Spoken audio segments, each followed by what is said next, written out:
Hi, I am Spriha. Today I am going to recite a poem, Mr. Lion's Sneeze. Mr. Lion said, "The weather is going to freeze and I am going to sneeze." So he lifted his head up.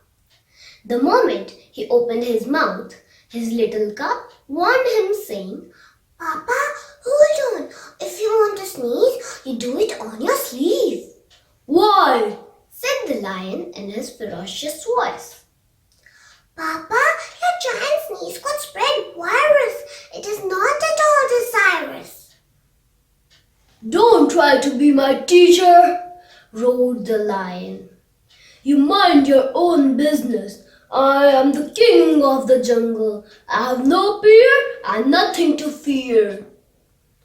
"Okay then, go on," whispered the cub.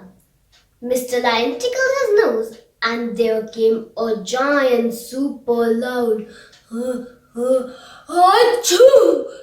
Achoo! Achoo! The mighty jungle jiggled.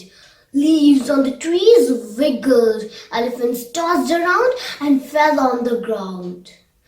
Mr. Lion looked up and roared, "Lo and behold! The tiny pink creature has slinked away."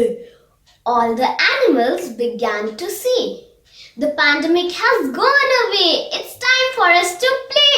It's time for us to play."